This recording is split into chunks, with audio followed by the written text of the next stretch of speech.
औज़ुबिल्लाहि बिस्मिल्लाहिर्रहमानिर्रहीम। अस्सलाम वालेकुम दोस्तों, वसीम राजपूत ला लाइट्स ऑनलाइन में हाजिर खिदमत। दोस्तों, ये चैनल यूट्यूब का भी चैनल है और टिकटॉक पे भी ये चैनल मैं चला रहा हूँ। तो ये इसको सदका जारिया समझ कर इस वीडियो को आप शेयर भी किया करें। तो मैं वीडियो सदका जारिया समझ कर शेयर करता हूँ दोस्तों। नाबालगान का जो खर्चा नानो नफका है, अब चच्चा भी देने का पाबंद है। चच्चा भी अपने भतीजियों का खर्चा नानो नफका अदा करने का पाबंद है। किन सूरतों में? ये लाहौर हाई कोर्ट की जजमेंट है दोस्तों, वेरी इंपॉर्टेंट जजमेंट है। हमारे मुआशरे के अंदर बेतहाशा इस तरह के केसेस हैं। तो नाबालगान का जो वालिद है, अगर उसकी वफात हो जाती है, दुनिया फानी से रुखसत हो जाता है, तो उसके बाद अगर उसका बच्चों का दादा जिंदा है, तो फिर वो बच्चों का दादा उसकी जो अबूरी खर्चा नानो नफका अदा करेगा। अब इस केस के अंदर दादा जिंदा था, फिर बच्चों की जो अबूरी खर्चा नानो नफका दादा अदा कर रहा था, और उसके बाद बच्चों का दादा जो है वो भी फौत हो जाता है। लाहौर हाई कोर्ट ने करार दिया कि अगर नाबालगान के चचा जो अपने वालिद यानी कि नाबालगान का जो दादा है की वफात के बाद इसकी जायदाद के मालिक थे, वो बच्चे जो नाबालगान थे, वो अपने बाप की प्रॉपर्टी के मालिक थे, विरासत में उनका हिस्सा था लीगली तौर पर। क्योंकि जब बंदे की डेथ हो जाती है, बंदा फौत हो जाता है, उसके जो वारसान है वो ऑटोमेटिकली उस प्रॉपर्टी के वारिस बन जाते हैं। अब वो जो बच्चे थे वो नाबालिग थे, नाबालिग बच्चे थे। अब दादा की फौतगी के बाद उनके वालिद की फौतगी के बाद दादा ने उनकी जिम्मेदारी ली।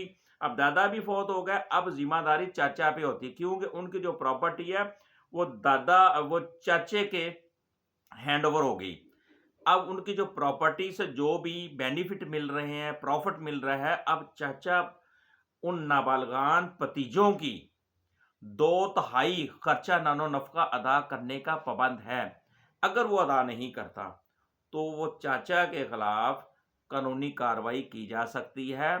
बच्चे वो अदालत से रिलीफ ले सकते हैं। बच्चों की माँ अदालत में जाकर चचा के खिलाफ केस करके चचा से बच्चों का जो खर्चा नानो नफका है वो ले सकते हैं। 2/3 खर्चा नानो नफका अदा करने का चचा पाबंद होगा। 2024 Lahore high court LHC 2111 page है दोस्तों इस जजमेंट का, और ये दोस्तों रिट पिटीशन नंबर है 50/2024 मोहम्मद मारूफ वर्सेस मोहम्मद महरूफ वगैरह बनाम मरियम फरूक वगैरह।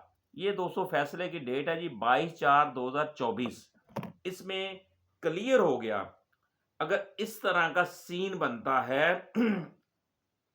कि अगर इस तरह का जगह वालिद की डेथ के बाद दादाजी जिंदा, उन्होंने बच्चों का अबूरी खर्चा नानो नफका अदा करते रहे, अब दादा की फौत होने के बाद फिर वो जिम्मेदारी चाचे पे लागू होती है, क्योंकि वो उनके बच्चों के जो वालिद की प्रॉपर्टी थी वो दादा के हैंड ओवर हो गई।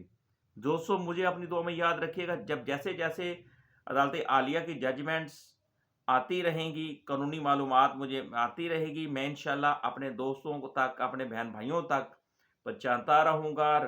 और ये सदका जारिया समझकर इस वीडियो को आगे आप शेयर भी किया करें, ताकि जो लोग जिनको कानूनी रहनुमाई नहीं है, कानूनी मालूमात नहीं है, ताकि वो सुनकर वो इससे बेनिफिट ले सकें और इससे फ़ायदा ले सकें।